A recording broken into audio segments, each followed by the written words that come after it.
Salut Romain, Salut Cédric. content de t'avoir en vidéo. Nous, on te connaît dans l'association comme étant un joueur du vendredi, à l'époque où tu C'est habitais vrai. à Orléans.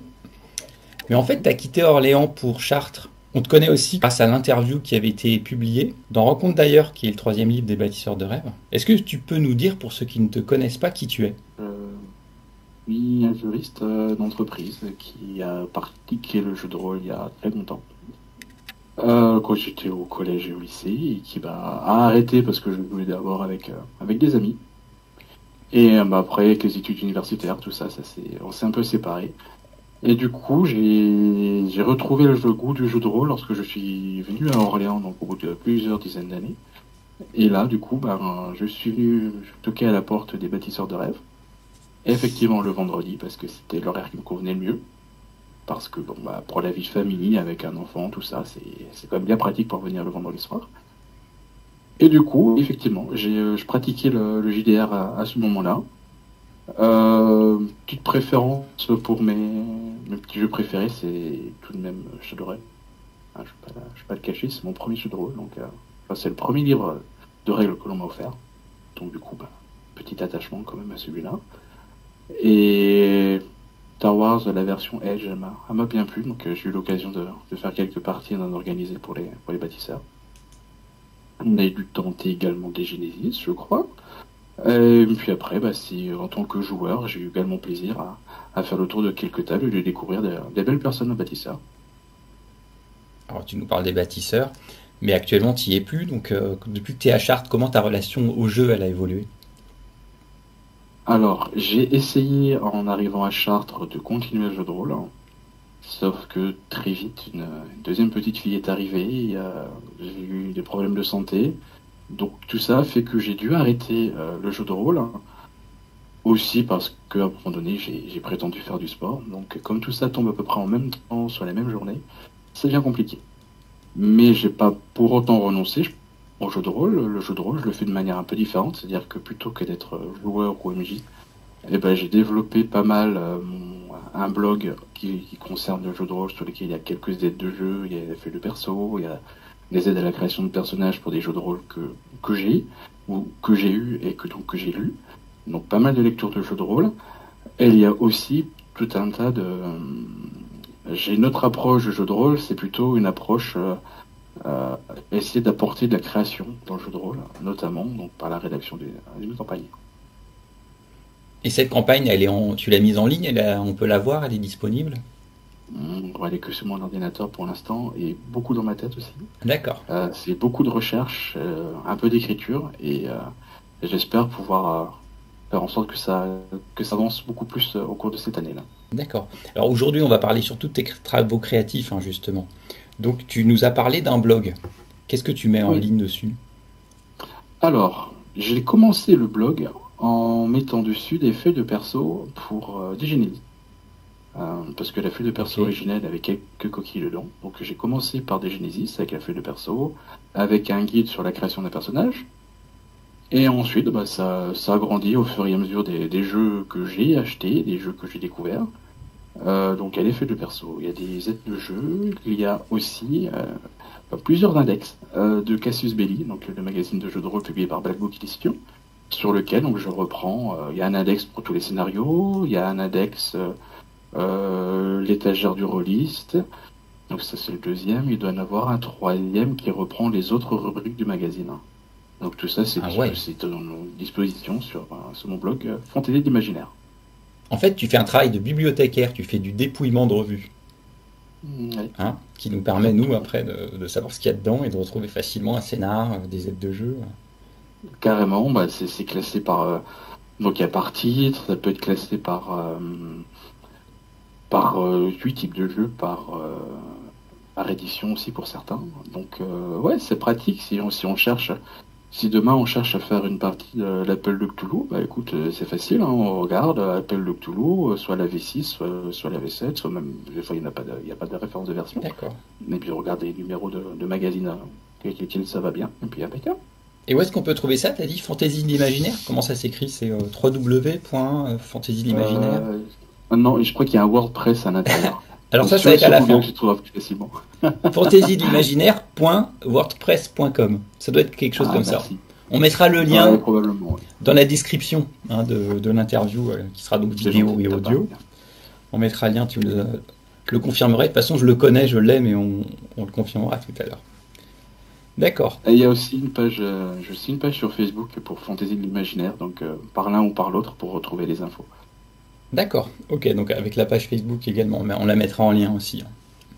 Je vois derrière toi que tu as des bibliothèques avec des bouquins de jeux de rôle. Ah, les Casus Belli, je vois toute la collection. Du Star Wars, des romans. Regarde, tout est là. Ouh là là. Ils sont tous là. Tous mes Casus. Il y a même des dictionnaires. Et de l'autre côté... T'écris, ouais. Et de l'autre côté, il y a du Cthulhu, du bouquin, ça c'est du manga Cthulhu, etc. Et au-dessus, t'as des Lego. Donc justement, toi, en fait, t'es un grand lecteur. Ou pas? Ou un lecteur moyen? Alors, comment tu te qualifierais? J'ai énormément lu en étant jeune, même moins jeune d'ailleurs. Beaucoup de lectures, du coup, là, pour qu'on me prépare un déménagement, j'ai des énormes cartons remplis de bouquins, dont on se dit déjà que ça va être pas facile de les porter. Donc il y a beaucoup de romans que j'ai lus quand j'étais jeune. En vieillissant, et surtout sur ces derniers temps, beaucoup moins de lecture de romans, mais plus de la lecture informative. Comme je prétends écrire, donc ma campagne est une campagne historique, du coup je lis pas mal de bouquins d'histoire pour justement avoir un niveau qui me permette de pouvoir prétendre faire quelque chose d'assez cohérent dans ce que j'écris et pour l'avancer soit des personnages, soit pour ma propre pensée à moi par rapport à l'avancement du fil de l'histoire de l'époque, quoi. D'accord. Et ça va être quelle période historique quelle est la période que tu aimes ou sur laquelle tu te renseignes, tout document? Le début de la guerre de 100 ans. Donc ça, c'est pour l'histoire. Après, les romans. Tu m'as dit que tu allais déménager. Tu vas quitter l'endroit dans lequel tu es actuellement? Changer de vie? On va quitter notre maison à Chartres où on est locataire et on va devenir dans quelques temps propriétaire aussi à Chartres. Donc du coup, on va faire un déménagement intramuros. Très bien. Ah oui, donc avec un établissement à Chartres sur le moyen ou long terme, on va dire. Du coup. C'est ça. Le retour à Orléans n'est pas pour demain, je crois. Pas pour demain. C'est pas loin en même temps, mais bon, c'est vrai que tu es plus là. Est-ce qu'il t'arrive, alors on parlait de bouquins, est-ce qu'il t'arrive toi de relire un livre? Parce qu'on dit souvent je suis en train de lire, mais on dit pas je suis en train de relire. Est-ce que ça t'arrive? Il m'est arrivé de relire quelques-uns, oui. Et lesquels, pour quelles raisons? Qu'est-ce qui va t'amener à relire un livre? Alors, j'ai relu des livres parce qu'il y a des détails qui m'ont inspiré, et des déroulements d'idées que j'ai envie de reprendre à mon compte. Donc voir des descriptions que j'ai repérées en les lisant. Je me dis tiens, cette description elle est pas mal. Cette organisation, voire même le texte tout simplement. Donc oui, il m'arrive de relire soit des livres intégralement, soit des passages de livres. Une fois que je les ai finis, je peux revenir dessus. Oui. C'est que tu es un auteur aussi. Nos publications incluent d'ailleurs pas mal de tes textes. Est-ce que tu peux nous les citer et nous en parler de ceux qui ont jusqu'à présent été publiés avec nous? Effectivement, j'ai participé à l'aventure des rédactions de recueils de nouvelles depuis le premier tome. Alors je pense que la première histoire, c'est une histoire de voyage spatial en direction de Mars. Donc dans le premier bouquin, yes, c'est ça. Donc là, toi, tu as écrit Homo Numeris. En fait, j'ai fait un texte par volume, sauf pour le volume à venir où j'en ai deux. Voilà. C'est des terriens qui partent dans un voyage spatial en direction de Mars pour une colonisation. Et ils arrivent dans un état dans lequel aujourd'hui les humains devraient arriver après un voyage en direction de la planète rouge, si les conditions ne sont pas les meilleures qui soient pour pouvoir y aller. Donc c'est très...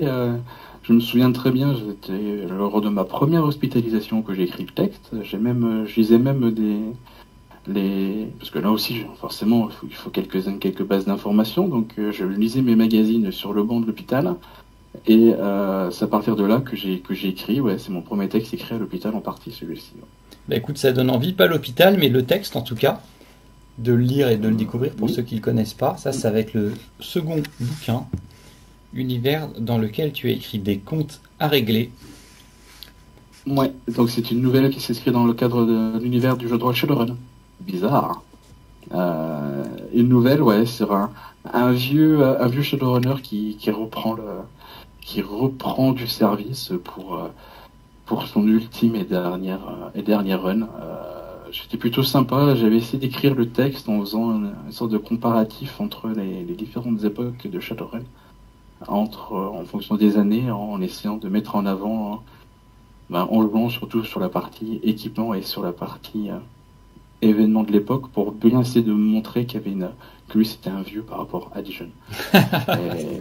Okay. Après, je sais pas si c'était perçu comme tel, mais moi c'était mon délire de faire quelque chose un peu bizarre dans ce sens-là. Ouais.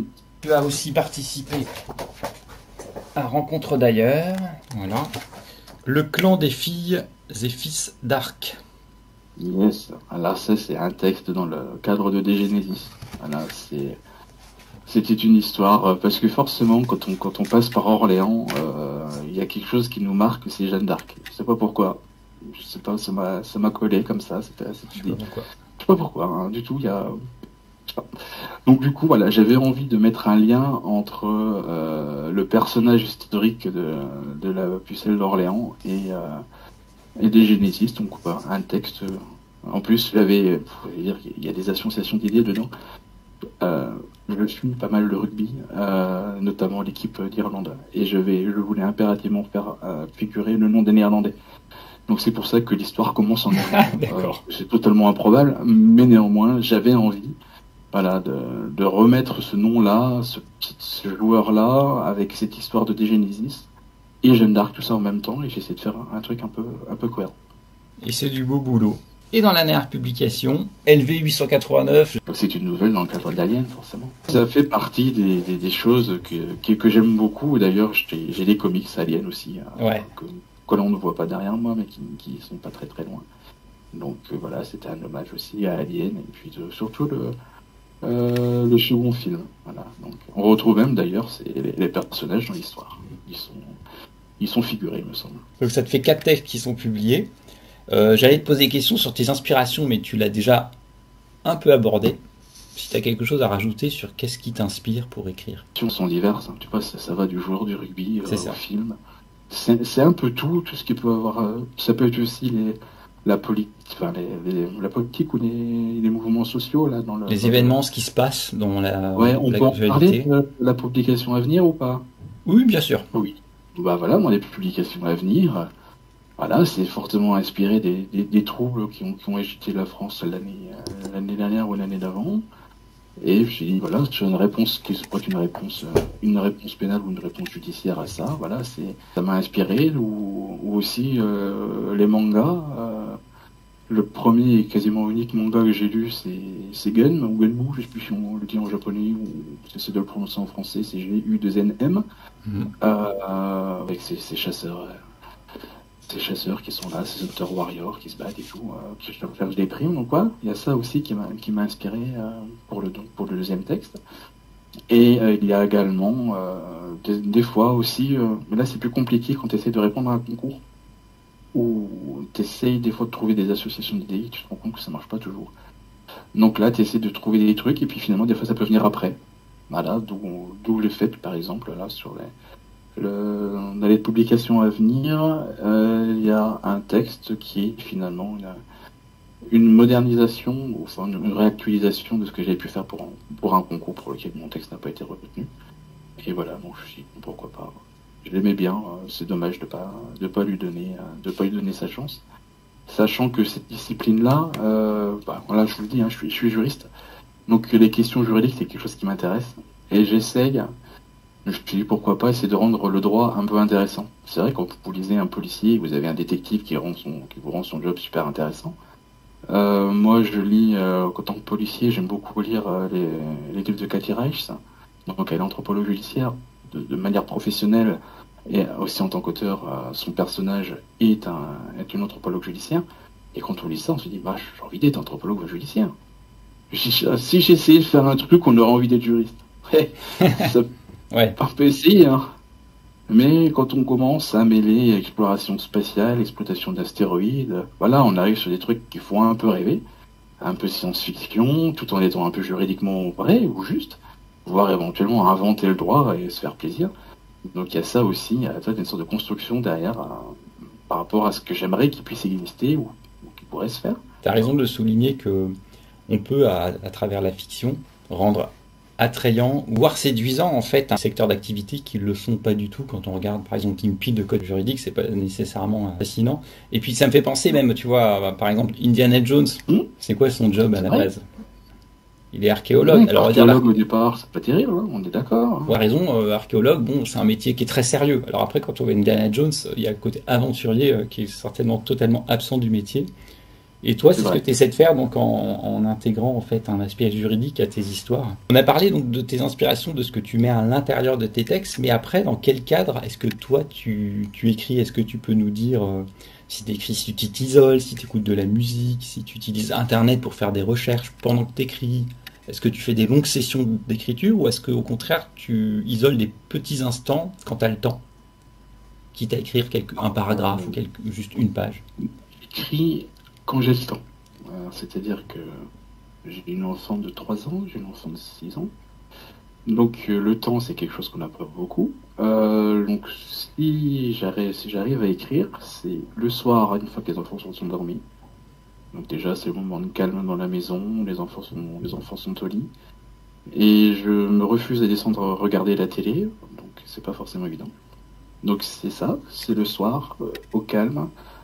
Et de temps en temps, c'est aussi dans le train, parce que comme je travaille sur Saint-Denis, j'ai 1 heure de train sans arrêt entre Chartres et Paris.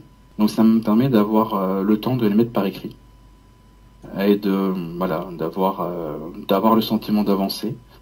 Et ce que j'aime bien faire pour justement cultiver ce sentiment d'avancer, c'est noter le nombre de caractères écrits au bout de chaque journée. Moi, j'ai l'impression d'avoir fait énormément. Mais quelque part, tu te dis, j'ai pas passé ma journée à rien, j'ai pas fait que 2 pages. Finalement, 2 pages, c'est pas grand chose.